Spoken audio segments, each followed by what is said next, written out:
Assalamualaikum warahmatullahi wabarakatuh. Alhamdulillahirabbil alamin. Alhamdulillahilladzi anzala 'ala 'abdihi al-kitaba wa lam yaj'al lahu 'iwaja qayyima. Asyhadu an la ilaha illallah wahdahu la syarika lah wa asyhadu anna Muhammadan 'abduhu wa rasuluh. Allahumma shalli 'ala sayyidina Muhammad wa 'ala ali sayyidina Muhammad. Hadirin jamaah salat subuh yang dirahmati Allah, puji dan syukur marilah kita panjatkan kehadirat Allah Subhanahu wa taala. Alhamdulillah atas segala limpahan rahmat dan karunia dari Allah Subhanahu wa taala. Alhamdulillah kita senantiasa diberikan nikmat kesehatan, nikmat kekuatan untuk senantiasa melaksanakan ibadah salat subuh. Salawat serta salam semoga dilimpahkan kepada Nabi kita, Nabi Agung, Nabi Muhammad Sallallahu Alaihi Wasallam. Hadirin jamaah salat subuh yang dirahmati Allah. Pada kesempatan pagi hari ini, saya ingin menyampaikan terkait dengan khauf. Ini kebetulan banyak yang bertanya terkait dengan khauf atau mengusap sepatu pada saat wudhu. Seringkali saya ditanya tentang ini, jadi barangkali ada baiknya saya angkat terkait dengan mengusap sepatu saat wudhu atau khauf. Jamaah sekalian yang dirahmati Allah, seringkali kalau kita dalam melakukan perjalanan atau safar itu dalam keadaan terburu-buru, kita ingin sholat, harus buka sepatu. Kadang-kadang kita melihat dalam perjalanan ada orang wudhu tapi sepatunya nggak dibuka. Atau mungkin di kantor ingin sholat duha. Kalau mau wudhu kadang-kadang repot. Kadang-kadang tempat wudhunya itu nggak ada tempat wudhu seperti di masjid gitu ya, keran khusus wudhu. Kadang-kadang kalau di hotel atau di mungkin perjalanan, bisa jadi misalkan di bandara itu tempat wudhunya hanya khusus di dekat musholanya. Tapi di toilet biasa atau di tempat air biasa itu hanya untuk keran atau mungkin khusus bukan untuk wudhu. Sehingga kalau membasuh semuanya termasuk kaki itu menyiprat kemana-mana. Atau mungkin dalam keadaan tertentu tidak mungkin kalau buka sepatu repot, harus wudhu, karena kita ingin wudhu walaupun tidak akan sholat, karena salah satu sunnah yang dianjurkan oleh Nabi, salah satunya menjaga wudhu. Sering ditanyakan, apakah boleh sepatunya nggak usah dibuka? Seringkali jawabannya boleh, tapi bagaimana caranya? Lalu pertanyaan berikutnya, berlaku atau masanya itu berapa lama? Saya udah wudhu, wudhunya diusap sepatunya. Lalu sampai kapan sepatunya boleh nggak dibuka? Apakah dari, kalau rumah saya di Jawa Timur, dari Jakarta sampai Surabaya, boleh nggak sepatunya sama sekali nggak dibuka? Dan saya wudhunya hanya mengusap sepatu saja, atau disebut dengan khauf. Jemaah sekalian yang dirahmati Allah, kita ambil salah satu hadis, saya temukan salah satunya di Subulus Salam, hadisnya sahih. Hadisnya diriwayatkannya oleh Imam Abu Dawud. Bismillahirrahmanirrahim. Lau kana ad-dinu bir-ra'yi, kata Nabi, seandainya agama itu dengan logika semata. Jadi kalau agama itu hanya karena logika, lakana asfalul khuffi aula bil masah min a'la. Seandainya agama itu dengan logika semata, maka tentu yang paling tepat yang diusap ketika wudhu adalah bagian khuf, itu bagian bawah. Jadi kalau agama itu lebih karena logika kata Nabi, maka ketika mengusap sepatu itu yang kotor itu kan bagian bawah, itu yang diusap, daripada bagian atasnya. Ya. Lalu waqad ra'aitu Rasulullah sallallahu alaihi wasallam. Ya, ketika Rasulullah itu ada sahabat, namun sungguh aku sendiri melihat Rasulullah sallallahu alaihi wasallam yamsah ala dhahiri khuffai. Kata Nabi, ya, mengusap bagian atas khufnya. Jadi Nabi, ya, menganjurkan ketika wudhu yang diusap itu bagian punggung sepatunya atau bagian atasnya. Jadi ketika mengusap khuf itu bagian atasnya. Ini dasar hadis. Ada kurang lebih 80 hadis yang sama. Jadi banyak riwayatnya. Ya. Ada 80 hadis kurang lebih yang membahas tentang khuf. Jadi sangat banyak. Jadi saya pun semalam dapat di Subul Salam itu banyak sekali hadisnya terkait dengan khuf atau wudu mengusap bagian punggung atasnya. Hadirin dirahmati Allah, pertanyaan berikutnya juga, lalu sepatu yang seperti apa yang boleh diusap? Ya, kategorinya seperti apa?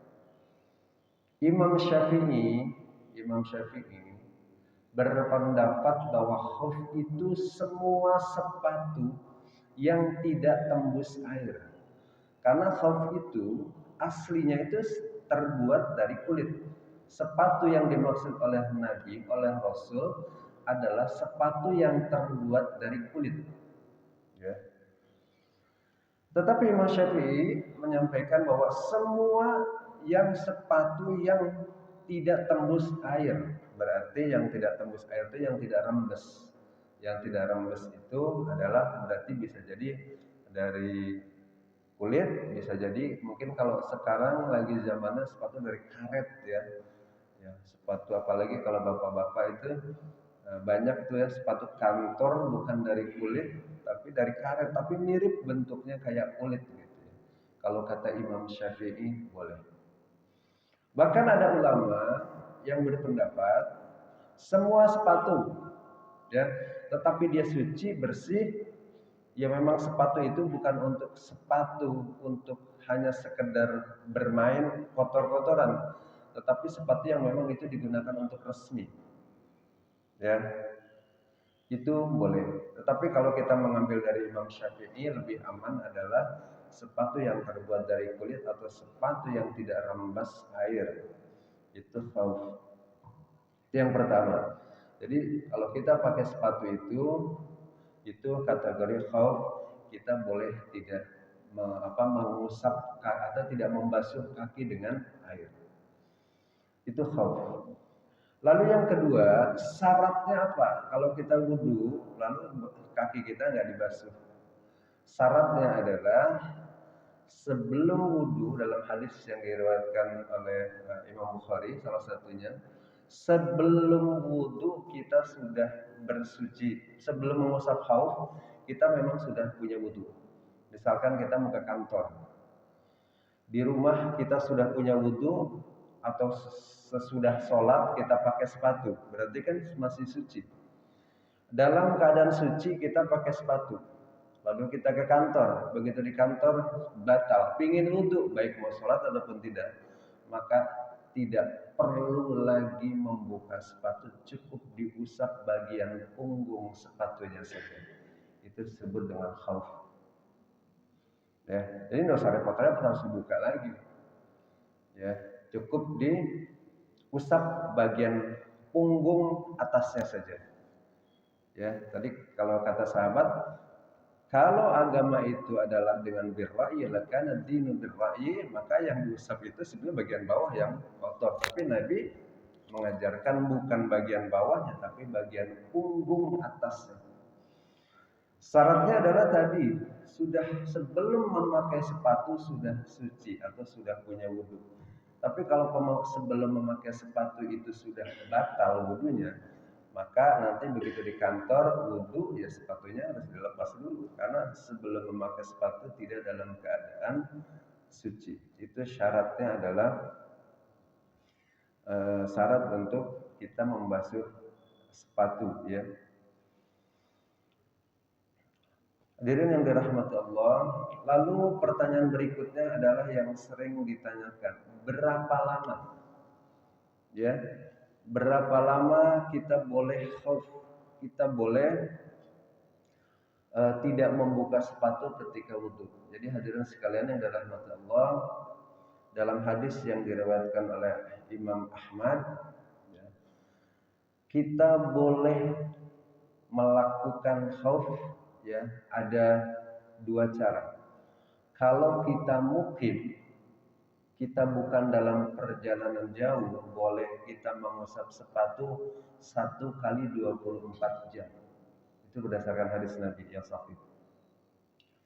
Tapi kalau dalam keadaan safar, dalam keadaan perjalanan jauh, boleh 3 hari. Jadi kalau Bapak dan Ibu perjalanan jauh dari sini sampai Aceh, ya kemungkinan bisa 2 hari lebih ya. Itu boleh sepatunya nggak usah dibuka-buka, ya. Lalu sepatunya nggak usah dibuka, wudhunya cukup membasuh yang lain kecuali kaki diusap punggung atasnya saja. Hadisnya banyak, kurang lebih saya cari itu ada kurang lebih 80 hadis membahas tentang haid. Jadi nggak usah khawatir, hadisnya banyak yang sahih, ya hadis-hadis sahih. Ya paling mudah semalam saya cari salah satunya di Subulus Salam pun ada. Ya. Jadi banyak. Jadi boleh 3 hari tidak buka sepatu, wudhunya cukup diusap saja. Ya kan kalau ke perjalanan ke Aceh itu naik bus, ya perjalanan jauh, bisa jadi ya kita tidak temukan tempat istirahat yang lama sehingga ketika wudhu cukup dibasuh punggungnya saja, atau punggung sepatunya saja. Lalu bagaimana kalau kita batal karena buang air kecil, buang air besar? Ya, ada di dalam hadis Nabi Shallallahu Alaihi Wasallam yang diriwayatkan oleh Imam Bukhari, dan kalau salah juga ada di riwayat Imam Ahmad. Ya. Nabi pernah ketika habis buang air, buang hajat, Nabi ya tidak melakukan membasuh kaki, tapi Nabi pun tetap khauf ketika dalam perjalanan. Jadi dimudahkan Bapak dan Ibu hadirin sekalian oleh Allah Subhanahu wa taala ketika kita berwudu, ya kita sangat dimudahkan, dan tentu karena ini rukhsah, keringanan dari Allah Subhanahu wa taala, sebaiknya kita juga mengambil keringanan dari Allah Subhanahu wa taala. Ya, jadi kalau nggak repot, kita di kantor ya wudu, ingin sholat duha, ingin menjaga wudu kita cukup dengan membasuh punggung sepatunya saja. Tadi syaratnya sebelum memakai sepatu dari rumah kita sudah berwudu. Ketika kita mau melakukan perjalanan jauh kita sudah berwudu. Nanti ketika kita di bandara cukup ya membasuh yang lain, ya, dan punggung sepatunya cukup cukup diusap saja, bukan dibasuh kakinya. Hadirin yang dirahmati Allah, tentu banyak ya terkait dengan rukhsah dalam perjalanan, termasuk juga dengan wudhu. Ya, wudhu itu kita udah terbiasa wudhu itu dengan air mengalir yang banyak, padahal Nabi mencontohkan dengan air yang sangat sedikit. Mudah-mudahan nanti di pertemuan berikutnya coba akan kita bahas bagaimana kalau wudhu dengan air aqua saja, ya nggak perlu 1 galon. Kalau 1 aqua itu berapa tuh? Caranya seperti apa? Coba nanti akan kita bahas. Ya, kalau wudhu di tempat yang tidak ada embun, tidak ada air, ada embun, apakah boleh kita wudhu pakai embun? Gimana caranya? Air embun nggak bisa dihisap, nggak bisa berumur. Gimana tuh caranya? Nanti coba kedepannya akan kita bahas di pertemuan berikutnya.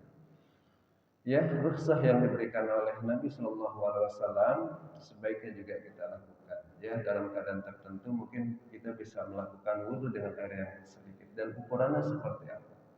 Karena kita mungkin mudah, ya.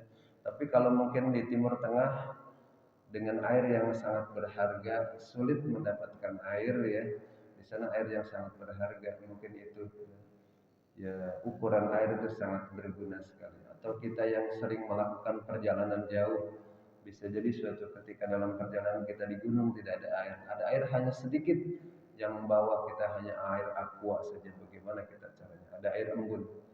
Ya, kalau tayamum kita udah biasa ya, sudah biasa. Tapi kita barangkali mungkin untuk hal-hal yang lain barangkali bisa nanti kita bahas di pertemuan berikutnya. Hadirin yang dirahmati Allah, kesimpulan kajian pada pagi hari ini adalah pertama terkait dengan khauf atau mengusap punggung sepatu ketika wudhu. Kesimpulan kita adalah ketika kita dalam perjalanan ataupun mukim itu kita tidak melakukan perjalanan jauh, kita boleh mengusap punggung sepatunya saja ketika berwudu tanpa membuka sepatu, ya 1 hari 1 malam. Tapi kalau keluar kota berdasarkan hadis Nabi, kita boleh mengusap sepatu atau sepatunya nggak usah dibuka, dan kita wudu dengan mengusap sepatu boleh 3 hari 3 malam tanpa sepatunya dibuka. Berikutnya adalah syarat boleh melakukan khauf adalah karena kita sebelum memakai sepatu kita sudah mempunyai wudu terlebih dahulu. Hadirin yang dirahmati Allah, demikian yang dapat saya sampaikan, mudah-mudahan ada manfaatnya. Wallahu a'lam bishawab. Mudah-mudahan kita berdoa kepada Allah Subhanahu wa taala, mudah-mudahan kita diberikan istiqamah untuk senantiasa melaksanakan ibadah secara berjamaah, baik sholat ya subuh ataupun sholat-sholat yang wajib lainnya, sehingga mudah-mudahan kita senantiasa terpilih oleh Allah menjadi ahli surganya Allah. Amin ya rabbal alamin. Wallahu a'lam bishawab. Mari kita akhiri dengan membaca doa kafaratul majlis. Alhamdulillahirabbil alamin. Subhanakallahumma wa bihamdika asyhadu an la ilaha illa anta astaghfiruka wa atubu ilaik. Billahi taufiq wal hidayah. Wassalamu alaikum